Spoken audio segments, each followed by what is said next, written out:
Di masa lalu, ketika kerajaan-kerajaan besar masih berjaya di Nusantara, hiduplah seorang perempuan yang namanya menjadi simbol ketakutan. Calon Arang. Namanya diucapkan dengan bergetar, disertai doa agar roh jahat tak datang mendengar. Ia bukan sekadar tokoh mitos. Ia adalah lambang kemarahan, kesedihan, dan dendam yang menjelma menjadi kegelapan di sebuah desa bernama Girah yang terletak di wilayah Kediri. Hidup seorang perempuan tua bernama Calon Arang bersama putrinya yang cantik jelita, Ratna Manggali. Walau Ratna Manggali dikenal lembut dan baik hati, nasibnya sial. Tak ada satupun lelaki yang berani meminangnya. Bukan karena parasnya buruk, tapi karena ibunya dikenal sebagai penyihir sakti yang kejam. Calon Arang hidup menyendiri. Ia sering terlihat melakukan ritual aneh di tengah malam, membakar dupa, menari di bawah cahaya bulan, dan berbisik-bisik dengan arwah leluhur. Warga desa percaya Calon Arang memuja kekuatan gelap dan bersahabat dengan para lelembut, makhluk halus yang haus darah manusia.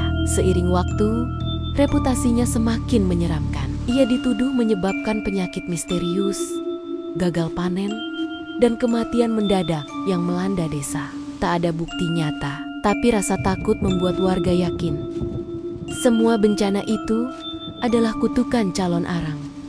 Meski ditakuti, Calon Arang tetaplah seorang ibu. Ia mencintai Ratna Manggali sepenuh hati. Namun, setiap kali ia melihat anaknya bersedih karena belum juga dipinang, hatinya terbakar. Ia merasa dunia tidak adil. Mengapa anak secantik itu harus menderita hanya karena ibunya dicap penyihir? Rasa marah itu lama-lama berubah menjadi dendam. Kalau mereka tak mau menerima kami, katanya pada malam yang sunyi, maka biar dunia ini kubuat menyesal.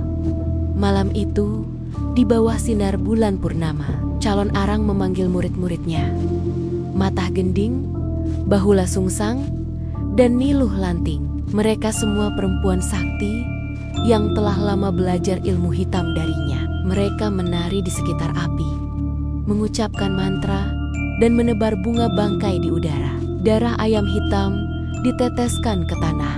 Maka angin berbau busuk mulai berhembus dari arah Girah, membawa wabah yang mematikan ke seluruh desa.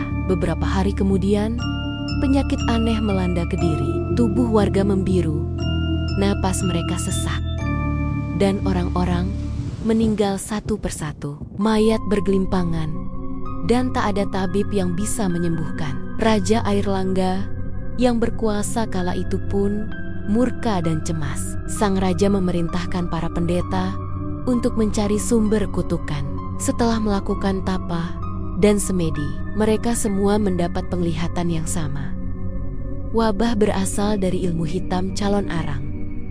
Mendengar hal itu, Raja Airlangga tak langsung mengirim pasukan. Ia tahu Calon Arang bukan musuh biasa. Ia adalah penyihir yang telah mencapai tingkat kesaktian luar biasa. Banyak prajurit yang bisa mati sebelum sempat menghunus senjata. Untuk mengatasi Calon Arang, Raja Airlangga memanggil seorang pendeta sakti dan bijaksana bernama Empu Barada. Ia bukan hanya ahli spiritual, tapi juga guru yang dihormati di seluruh tanah Jawa.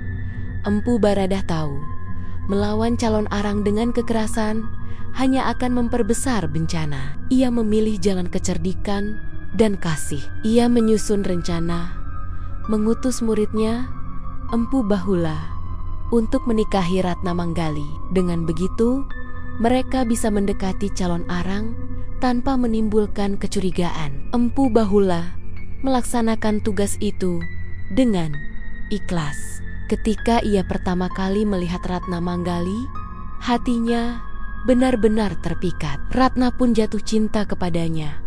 Cinta yang tulus, tanpa tahu bahwa di baliknya ada misi besar kerajaan. Calon Arang bahagia bukan main. Akhirnya, ada lelaki yang mau menikahi putrinya. Ia menyelenggarakan pesta besar dengan sesajen dan tarian suci untuk para dewa. Namun, Di balik kebahagiaan itu, Empu Bahula secara diam-diam mencuri kitab hitam calon arang yang berisi rahasia seluruh ilmunya. Kitab itu berisi mantra, kutukan, dan cara memanggil kekuatan dari alam kegelapan. Tanpa kitab itu, kekuatan calon arang bisa diputus. Kitab tersebut kemudian diserahkan kepada Empu Baradah. Empu Baradah membaca isi kitab itu dengan seksama. Ia menemukan cara untuk menangkal ilmu calon arang dan mengembalikan keseimbangan dunia. Namun, ia juga tahu perempuan itu bukan hanya musuh, ia adalah jiwa yang terluka. Dengan belas kasih, Empu Baradah pergi ke desa Gira. Ia menemui calon arang dan berkata dengan lembut, "Wahai ibu, hentikan semua ini. Dunia sudah cukup menderita. Maafkan mereka yang telah menyakitimu."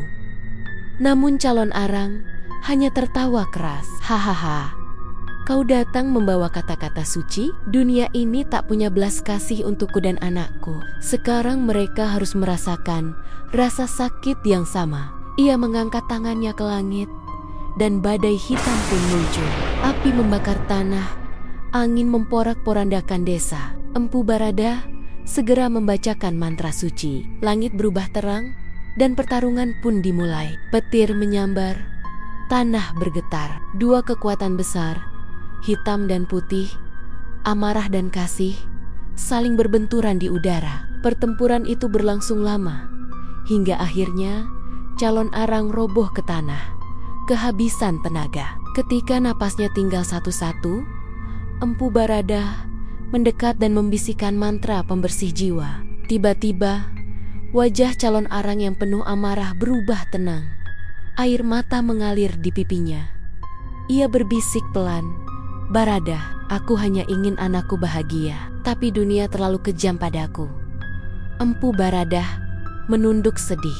Ia tahu, di balik segala kegelapan, calon arang hanyalah seorang ibu yang terluka oleh penolakan dan ketakutan. Ia pun memberi pengampunan agar arwah calon arang bisa pergi dengan damai. Sejak saat itu, wabah berhenti. Desa Girah kembali subur.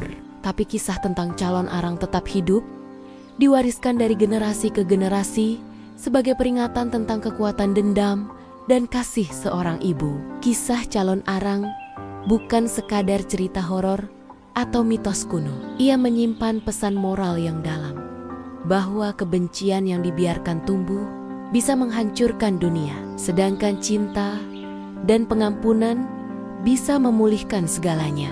Calon arang melambangkan sisi gelap manusia, rasa sakit, iri, dendam yang jika tidak dikendalikan akan menelan diri sendiri. Sementara Empu Baradah melambangkan kebijaksanaan dan kasih sayang yang mampu menenangkan badai, bahkan di hati yang paling gelap. Hingga kini, nama calon arang masih sering muncul dalam ritual Bali dan Jawa Timur.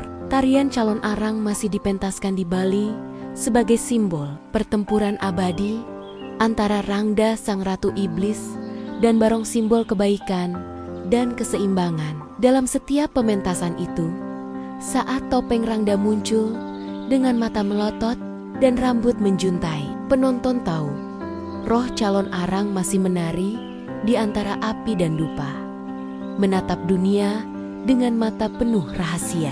Legenda calon arang adalah cerita tentang rasa sakit yang berubah menjadi kutukan dan tentang pengampunan yang membawa kelegaan. Ia bukan hanya kisah mistik, tetapi juga cermin dari jiwa manusia. Betapa mudahnya kebaikan berubah menjadi kejahatan ketika hati diliputi amarah. Di bawah cahaya bulan purnama, nama calon arang masih bergema, bukan sebagai monster, tapi sebagai peringatan bahwa bahkan kegelapan pun pernah lahir dari cinta yang tersakiti.